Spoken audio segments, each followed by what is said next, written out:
So, good morning. Today, I'm going to talk to you about why developing countries should support commercial surrogacy.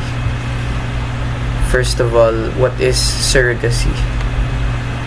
It is the action or state of being a surrogate. It is when a woman isn't capable of giving birth.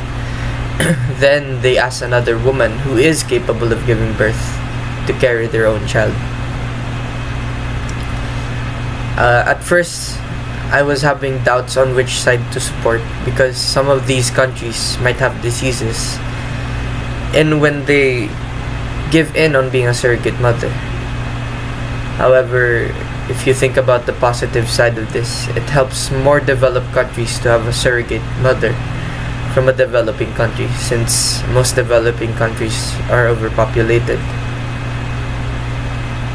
In this speech, I'm going to side with having developing countries support commercial surrogacy for the reasons that, first, they can earn money, they can compensate fairly for their year-long commitment to intended parents, and they are helpful for those mothers who aren't capable of giving birth.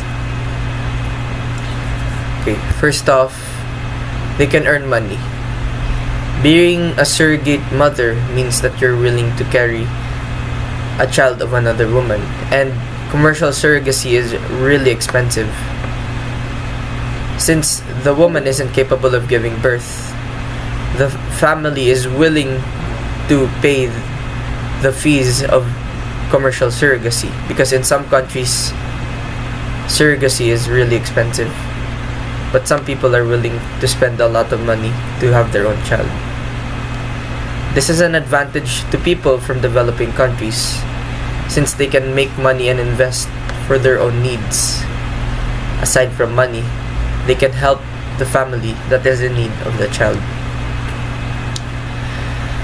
Second is that they can compensate fairly for a long commitment to intended parents.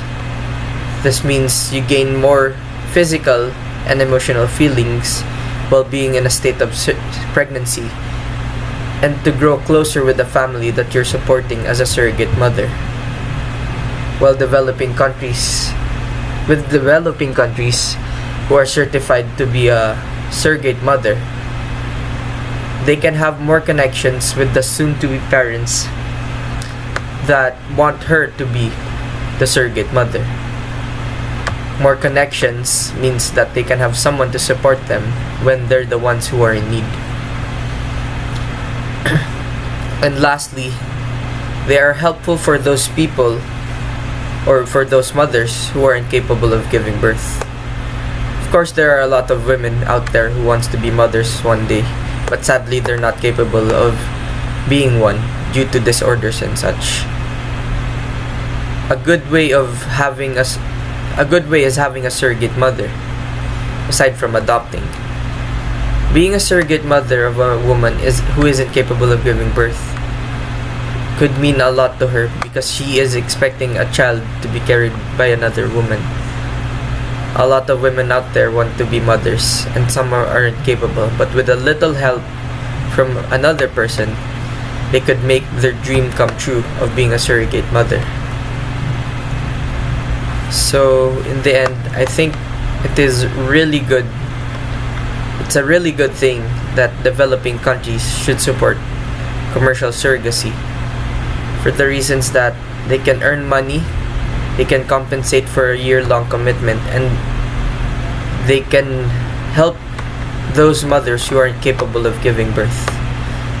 With these reasons, I hope that most people will be encouraged to take on commercial surrogacy if they're having doubts as a woman who isn't capable of giving birth. And since if you are willing to risk everything just to have your own child, I say go for it, because even though this is expensive, think about having a family in the future, and having a family means that you can have people to depend on in the future. Thank you, and Pax et Bonum.